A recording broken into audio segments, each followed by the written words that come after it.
Olá pessoal, sejam todos muito bem-vindos à nossa aula de número 2. Nessa aula nós vamos falar sobre operações entre conjuntos. Eu sou o professor Wagner Santos e você está assistindo essa aula no canal Reforço Escolar em Matemática. Vem aqui comigo e vamos a mais esse vídeo. Nós temos então a operações entre conjuntos. Então a primeira operação que nós vamos ver é a união de conjuntos. Ah, professor, união tem a ver com junção? Sim. Juntar dois conjuntos em que nós vamos ter elementos de um e elementos de outro conjunto, formando um outro, que será chamada a união desses dois conjuntos. Então, a união, também chamada de reunião de dois conjuntos, A e B, que indicamos por A união B, é o conjunto formado pela junção dos elementos que pertencem ao conjunto A com os elementos que pertencem ao conjunto B. A união B é igual a x, tal que x pertence a A ou x pertence a B. Quem é esse x, professor? X é um determinado elemento que está dentro do conjunto. Então, ele tem que pertencer tanto a A quanto a B, tá? Se houver essa união aqui, ó. Quando nós fizermos a união, o x vai estar em A e o x também vai estar em B, quando nós olharmos dentro desse conjunto aqui, ó. Vamos ver um exemplo aqui para entendermos melhor. Dados os conjuntos A 0, 2, 4 e 6 e B 0, 1, 2, 3 e 4, a união desses conjuntos é o conjunto cujos elementos pertencem a pelo menos um desses conjuntos, isto é, o 0, 1, o 2, o 3, o 4 e o 6. Vai existir elementos aqui que vai pertencer a esse conjunto. Vai existir elementos aqui que vai pertencer a esse conjunto. Então, os elementos de A vão estar aqui dentro, assim como os elementos de B também vão estar aqui dentro. Ou seja, A vai ser subconjunto, B também vai ser subconjunto. Quem não sabe o que é um subconjunto já está aqui nessa aula. Clica aqui nesse card aqui em cima que você vai ser direcionado para a primeira aula de conceitos iniciais. Então, a união B, nós vamos ler a união B ou a reunião B, tá? Que é a junção, que é a união, ou seja, o agrupamento dos dois conjuntos, dos elementos contidos nos dois conjuntos, pertencente aos dois conjuntos. Observe que qualquer que seja o elemento A união B, ele pertence ao conjunto A ou ao conjunto B, ou a ambos, né? Então, se nós olharmos, um elemento, qualquer desses quatro elementos que estão em A, eles vão estar aqui. Qualquer desses elementos que estão em B, eles vão estar aqui, porque eles foram feita a reunião, foram juntados os dois conjuntos. Essa é a principal ideia quando nós lidamos com união, e essa outra ideia aqui também é muito importante, que é a ideia no diagrama de Venn. No diagrama de Venn, nós pintamos tanto o conjunto B quanto o conjunto A, ou tanto o conjunto A quanto o conjunto B. Nós pintamos todos esses elementos. Então, a união de A e B forma esses 6 elementos aqui, ó. Lembrando que os que se repetem a gente só conta uma única vez, então forma esses dois elementos aqui. Então, a parte pintada dos conjuntos indica a união B. Então, a união B, esses conjuntos que estão em B, e esses elementos que estão em A. Esses elementos que estão em B, perdão, e esses elementos que estão em A. Aqui nós temos a intersecção de conjuntos. Pensando na intersecção de conjuntos A e B, que indicamos por A intersecção B, é o conjunto formado pelos elementos que pertencem a A e também pertence a B. Nós temos então A intersecção B é igual a x, tal que x pertence a A e x também pertence a B. Ou seja, o x vai estar em A e o x também vai estar em B, tá? Em ambos os dois, o x deve estar. Ou seja, o elemento deve estar tanto em A quanto em B. Vamos ao exemplo aqui para verificarmos melhor. Então, por exemplo, a intersecção do conjunto A e B do exemplo anterior é o conjunto cujos elementos pertencem ao mesmo tempo ao conjunto A e ao conjunto B. Então, nós vamos ter que a intersecção B é o que, professor? São os elementos que estão em A e também estão em B. Como que eu posso observar isso? Só o 0 está em A e o 0 também está em B. Então é intersecção isso. O 2 está em A, o 2 está em B. O 4 está em A e o 4 está em B. Então nós temos aí a intersecção. Esses três elementos formam a intersecção. Olha eles aqui, ó. Esses três elementos formam a intersecção do conjunto, que é o que pertence a A e também o que pertence a B. Estão em ambos os conjuntos. Então esses elementos são o 0, 2 e o 4. São três elementos. Então aqui nós vamos ler como sendo A intersecção B. Nós temos então aqui o 0, o 2 e o 4 pintados porque eles pertencem à intersecção, ou seja, nós só pintamos essa parte aqui, ó, que indica que está tanto em A quanto em B. Nós temos algumas observações para falar a respeito, né, dessa ideia de intersecção, quando não vai ser, o que vai ser quando não temos uma intersecção de conjuntos. Nós vamos ter um nome específico para esse conjunto. Se os conjuntos A e B não possuem elementos comuns, a intersecção B é vazio, ou seja, zero, né? Não existe elementos ali, dizemos que A e B são disjuntos. Acompanhe alguns exemplos, ou seja, A e B estão separados. Algo disjunto vão estar separados, não vai existir intersecção. Dados os conjuntos A igual a 0, 2, 4, 6, 8 e 10, B igual a 1, 3, 5, 7 e 9, nós temos que nenhum elemento de A está em B. Observe, então, não existe intersecção. Não existem elementos em comum em ambos os dois. Logo, A intersecção B é vazio. Então, os conjuntos A e B são disjuntos. Vão estar separados no diagrama de Venn, fosse representarmos. Dados os conjuntos P igual P, tal que P é mês do ano, com 30 dias, e que é dezembro, nós sabemos que dezembro é a data comemorativa dia 31, né? Então, dezembro tem 31 dias. Logo, P e Q vai ser vazio e ambos os conjuntos, né? Os dois conjuntos vão estar separados e eles recebem o nome de disjuntos. Quando os conjuntos eles estão separados aqui, ó, recebe o nome de disjunto. Seria o conjunto A aqui, não existe elementos, e o B lá separado. Não existia aqui, ó, uma intersecção juntando os dois conjuntos. Vamos aqui a algumas propriedades importantes da união e da intersecção de conjuntos. Dados três conjuntos A, B e C, é possível demonstrar que valem as propriedades a seguir, ou as seguintes propriedades. Propriedade comutativa. O que é isso, professor? Propriedade comutativa é aquela troca. 2 mais 3 é igual a 3 mais 2. 2 vezes 3 é igual a 3 vezes 2. Essa troca aqui, ó. Na união, quando nós fizermos a operação de união, juntar dois conjuntos, a troca aqui, ó, também vai valer. Então, a propriedade comutativa vale tanto para a união quanto para a intersecção de dois conjuntos. A outra propriedade que nós temos é a associativa, ou seja, A união B, união C, é o mesmo que A união B, união C. Ou seja, eu posso resolver aqui primeiro dentro do parênteses, depois resolver com o que está fora. Posso resolver primeiro aqui, ó, dentro do parênteses, depois resolver com o A. Então, essa propriedade associativa ela vale tanto para a união quanto para a intersecção. É claro que ambos têm que repetir a operação. Propriedade distributiva, ou seja, eu vou distribuir aqui, ó, o A intersecção B, intersecção C, e unir as duas intersecções. Vocês vão ver que o resultado é o mesmo. Se eu fizer o A união B, intersecção A união C, também essa propriedade distributiva vai valer para a intersecção.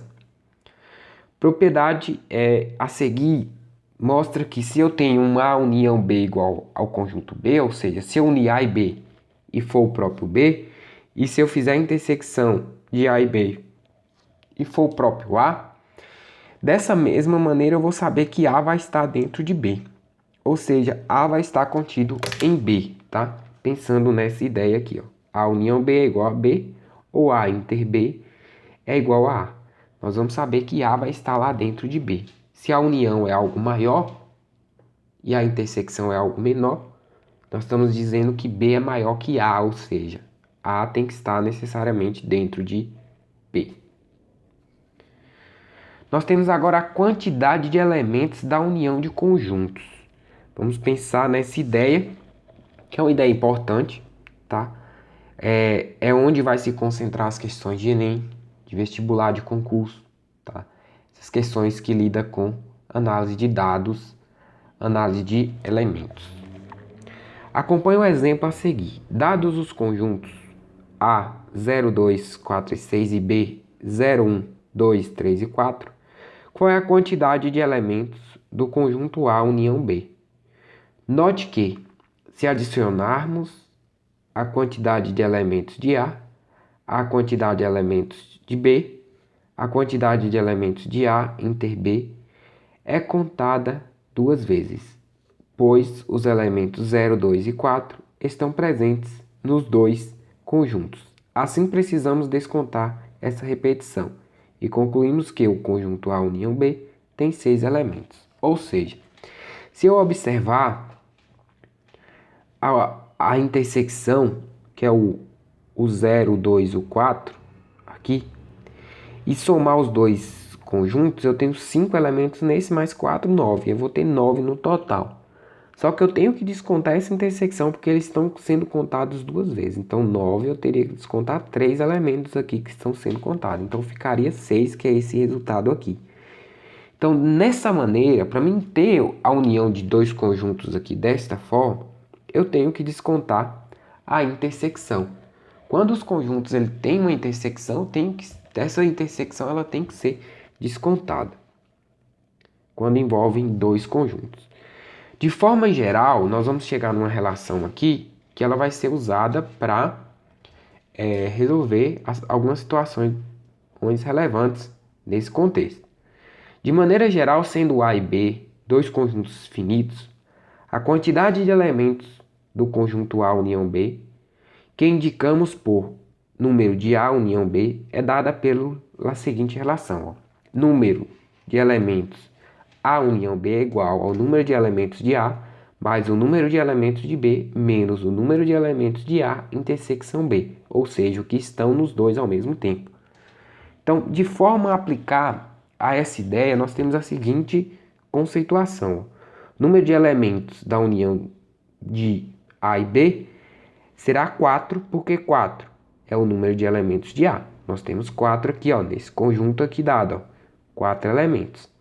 Nós temos B, o número de elementos de B é 5. Somos dois valores e desconta 3, porque a intersecção aqui, ó, 0, 2 e 4 são 3 elementos. Então, o total seria 6. Se nós contarmos aqui, ó, 1, 2, 3, 4, 5, 6 elementos. É a união entre esses dois conjuntos. Então, essa relação aqui é importante para sabermos definir a quantidade de conjunto quando se temos uma intersecção neles. Então, temos que ter uma intersecção. Então, nós temos a seguinte ideia. Ó. Se A inter B é vazio, temos que o número de A inter B é igual a 0. Então, seria 0 que não ia alterar o valor. Então, só iria somar 4 mais 5. Se não existisse a intersecção entre os conjuntos, tá? É claro que em alguns exemplos vem somente a palavra apenas. Então, apenas já indica que somente é o número de elementos que estão naquele conjunto. Por exemplo, apenas A tem 1. Apenas B tem 2 elementos. Então, aí eu vou somar esses 3 valores aqui, ó. E apenas A inter B tem 0, 2 e 4. Eu somo para saber o resultado, tá? É claro que nós vamos precisar dessa análise aí. Mas quando nós temos elementos em comum, dado os dados brutos organizados, nós temos que usar essa fórmula aqui. Vamos aqui a um exemplo que trata dessa ideia de apresentarmos já os dados agrupados e que nós vamos precisar apenas juntar para saber a quantidade total dessa situação aqui. Que é a seguinte. Uma loja fez uma pesquisa com seus consumidores para saber qual era a preferência de local para a realização de compras, na loja física, pelo e-commerce ou nos dois canais. O objetivo era identificar se valeria a pena investir em uma estratégia omnichannel. O resultado está apresentado a seguir. Então, o omnichannel é justamente essa junção do e-commerce e da loja física. Essa junção em que é preciso trabalhar na loja, no e-commerce, para deixar igual à loja física, para não ter muita distinção quando o cliente visitar ambas as lojas. Então, os resultados dessa pesquisa foram organizados da seguinte forma: apenas na loja física, ou seja, somente na loja física, tá? Somente lá na loja física. Nós tivemos somente na loja física. Nós tivemos. Primeiro eu vou numerar aqui, ó. Loja física. Vamos numerar como sendo A. A. Loja física.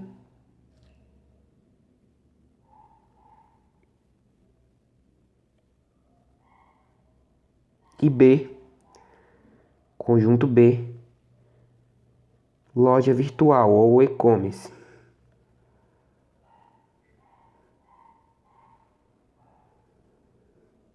E-commerce. Então nós temos dois conjuntos A e B aqui já definidos, tá? Lembrando que temos que definir conjuntos com letra maiúscula, definimos aqui. Então vamos lá. A. Conjunto A. Apenas A, nós vamos ficar com 237. E apenas B, nós vamos ficar com 342. Escolheram apenas B, ou seja, apenas B. Então esse apenas aqui, ó, diz que é somente, tá? É somente B e somente A, mais nenhum outro. Então aqui nós temos 151 para estratégia omnichannel, tá? Então se nós fizéssemos uma análise, nós íamos ver que o pessoal prefere o que aqui? Prefere o e-commerce, tá? E alguns preferem a loja física. Então os dois canais aqui, ó, que é o omnichannel, que é em que compra na internet e vai buscar na loja. Então nós não temos muita demanda aqui. Se a pergunta também viesse da seguinte forma: qual o total, tá? Qual o número total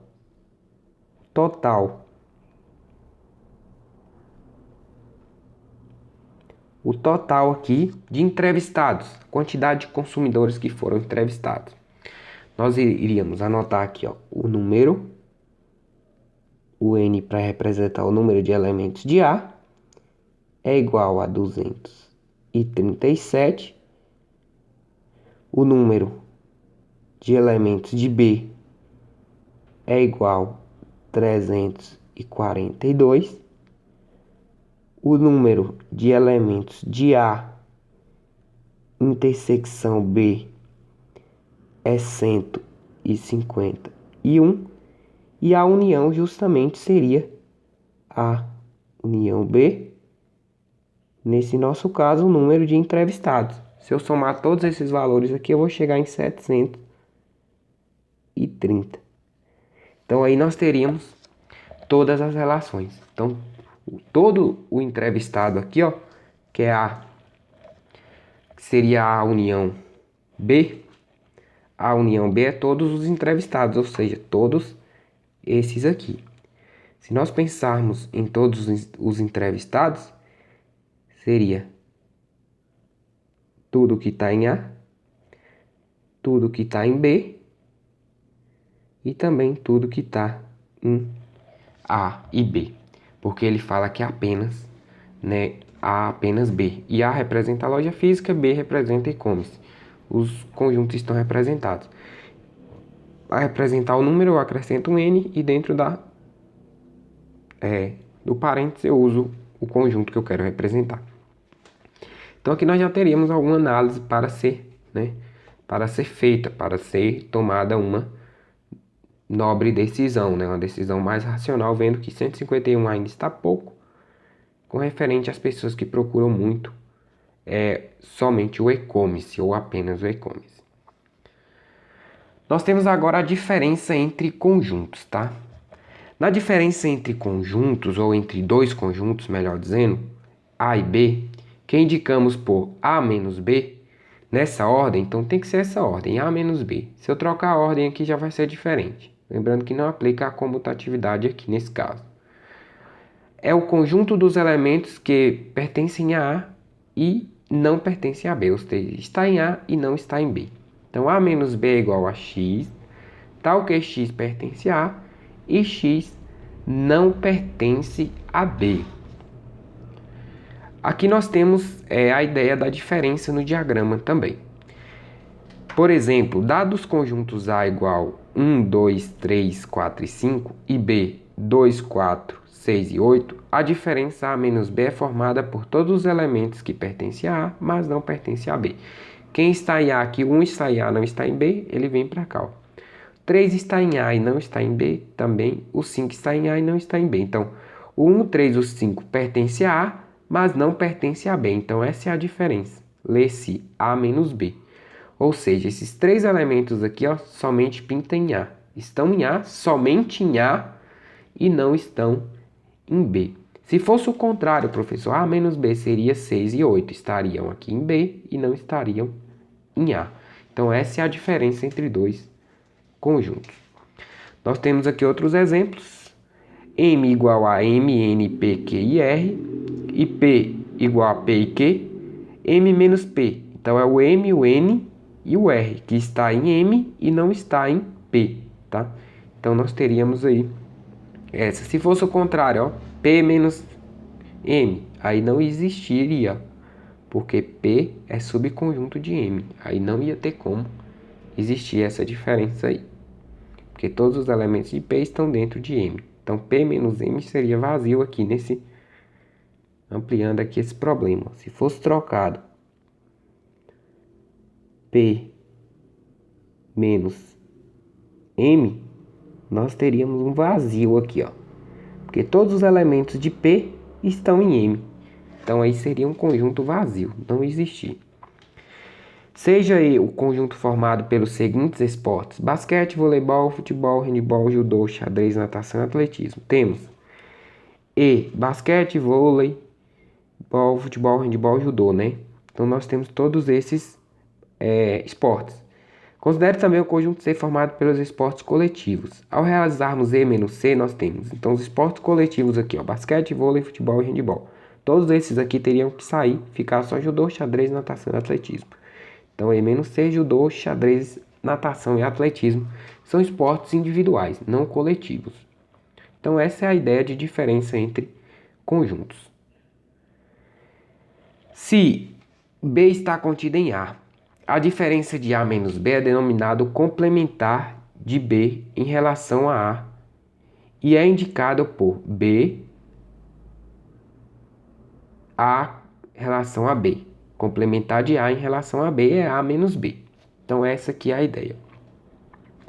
É diferente de eu pensar, por exemplo, se B, 2 e 3 e A, 0, 1, 2, 3 e 4, o complementar de B em relação a A é o que falta para o conjunto B ficar igual ao conjunto A, ou seja, A menos B é igual a 0, 1 e 4. Então, é um pouco diferente de eu pensar ó, B menos A. Eu não posso pensar isso, porque se eu pensar isso, eu vou ter que é o que está em B e não está em A. Então, o 2 e o 3 está em B.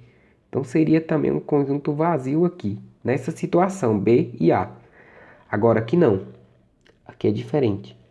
Aqui você está pegando um conjunto que é maior e está tirando uma parcela menor de dentro. Nesse caso aqui, ó, nós temos um complementar. Aqui sim é um complementar. Quem vem embaixo primeiro, quem vem em cima depois, ó, é A menos B. Então é 0, 1 e 4. Logo, nós estamos tirando o B do A. Tirando esse 2 e esse 3, fica 0, 1 e 4. No diagrama fica da seguinte forma, fica o que está em volta. Então, B está contido em A, o B está lá dentro de A. Então, aqueles elementos que estão somente em B vai ser excluídos. Então, vai ser A menos B. Essa é a principal ideia. Só que cuidado, não pode trocar aqui, ó, B menos A. Nessa situação do complementar, sempre vai ser vazio. Então, nós temos aqui, quando nós temos um conjunto universo qualquer, do que A é subconjunto. O complementar de A em relação a U é indicado por A com o símbolo do apóstrofo aqui, ó, é igual a A também com traço em cima, o A complementar, o A, U, A. É igual a U menos A. Então, você está tirando o A de um conjunto universo qualquer. Por exemplo, o universo será o conjunto dos números inteiros. Então, eu tenho conjunto dos números inteiros e eu tenho o A aqui. Eu tenho o A representado por 0. Tenho o A representado por 0. Então, se eu falar que eu preciso do conjunto universo sem o A, eu vou representar o A desta forma. Posso representar o A desta forma. Então, acabaria que se eu tirasse o A, eu ficaria somente com U igual a Z asterisco, que é uma outra nomenclatura. Então, seria Z asterisco. Eu estaria excluindo o zero, ou seja, excluindo o A, nessa nossa situação. Vamos agora à nossa aula de número 3. Desejo bons estudos a todos vocês. Caso gostou do vídeo aí, deixa seu like, se inscreva no canal, assiste todas as videoaulas na sequência aí para você ficar atento a esse conteúdo que é de extrema importância hoje em dia em matemática, né, e também nas outras áreas do conhecimento afim. Tchau, tchau e até a próxima aula.